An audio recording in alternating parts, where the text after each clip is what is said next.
Welcome back, everybody. Nice to have you with us. In studio with me, Jerome Paarwater. Jerome, it's time for us to take a look at the permutations. Is it that time of the season now where clubs know how many games they've got left? And, of course, they start looking to see who's their tough competitors. They start figuring out, am I going to make the top 6? Am I going to make the bottom 3? Yeah, look, it's still competitive. Even the last teams, they know if they don't want to play out, I still have 2 more games or 3 more games. I have to get points. If I play away, I must make sure I get a point or 2 out of the game. So they all have to. So that's why this competition is so well structured and is so good. Everybody have an opportunity, whether it's now not to be relegated or to be first. So everybody have an opportunity. So I think it's this time of the year where they really look at the other teams now, look at the scores, and look at what they have to do. And also certain teams now who's on top, how they're going to manage their teams come playoffs. They still have a fresh team also. Let's take a look at some of those permutations. Let's quickly take one more look at the log then in Super League A, folks. We did look at this earlier. Helderberg, Unimil, Hamiltons, Durban, UCT, Brackenfell, False Bay, and then Villages. And then if you look towards the bottom is Hamlets, UWC, NTK, and Kales River. Of course, Marty's also sitting towards the bottom, but we know what's going to happen there. Jerome, so let's just take a look at that. For Hamlets, who are currently sitting right at the bottom of the log there, Hamlets have still got to play against Kales River. They've got to play against UCT. They've got to play Hamiltons. They've got to play Tygerberg. And they've got to play Villages. Hamlets has got an extremely tough road ahead. They've got basically 5 more games to play, but most of their games are going to be against teams that are in the top 6. This is going to be a tough road for Hamlets to climb. It's going to be very tough for them. And I see they only have 1 game, which they're lucky. They have Hamiltons at home. So most of the games are away. So that's also tough for them. The other team that's in real trouble here is UWC. They're sitting at number 14 on the log at the moment. UWC are going to be playing against Villages. They've got a home game against Villages, but Villages also have shown that they are a strong outfit this year. It'll be very tough for them if you look at the games that they still have to play. So and where they currently are, it's gonna be very tough because they already had to cancel a game because of the players that they have and their squad. So yeah, it's gonna be tough for them. And if we look at NTK is sitting at number 13 on the log.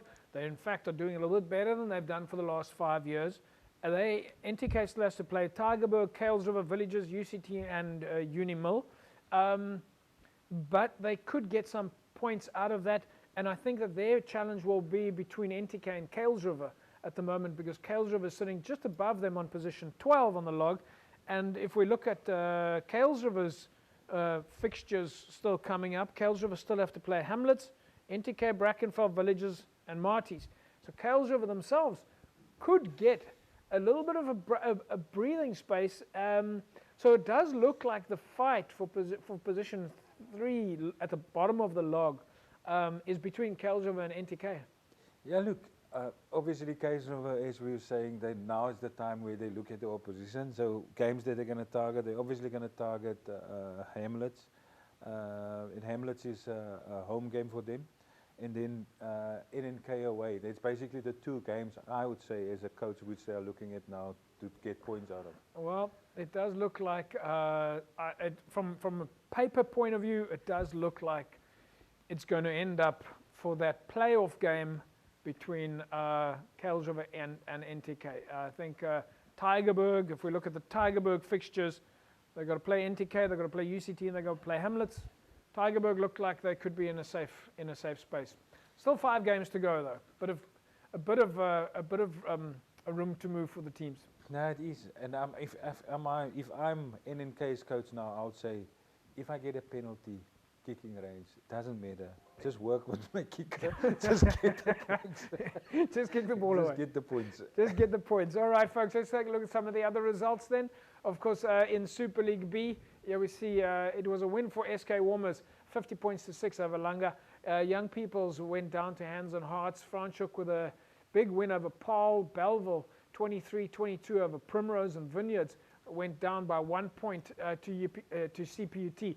Jerome, I think the games that jump out there for me was the A good win for Belleville, 1 point over Primrose, down to the wire, and then CPUT with a 1 point win for them. Both those teams would have needed these points. We'll look at the logs in a second. But a good win for CPUT and Belleville. Yeah, I mean, Vineyard's basically also a team that's on form.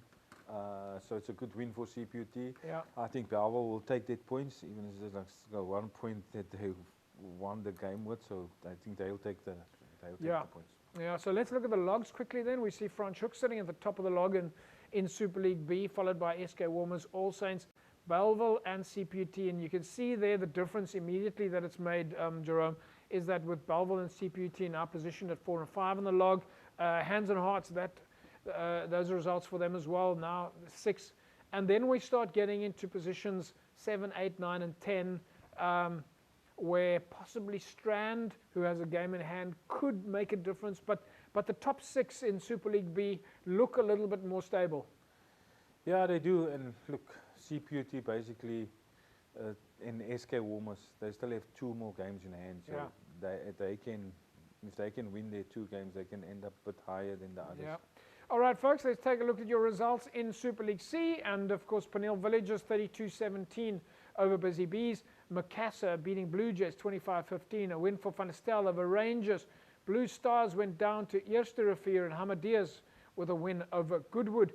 Right, so let's quickly take a look then at your logs in Super League C. At the top of the pile still, it's Van der Stel, and then followed by Macassar, Goodwood, Hamadias, Peniel Villages, Kraaifontein, Scottsdene. Jerome, the Super League C is a little bit more challenging this year. It does look like it's going to be pretty close. That's going to be pretty close. If you look at the teams, also teams that came in hand and where they are, so yeah, it's going to be pretty close. All right, folks, then let's take a look at the logs in the Paarl region. Young Standard sitting at the top of the pile, Young Gardens, Lower Paarl, Paarl Rangers, Riverstones, and Allendale.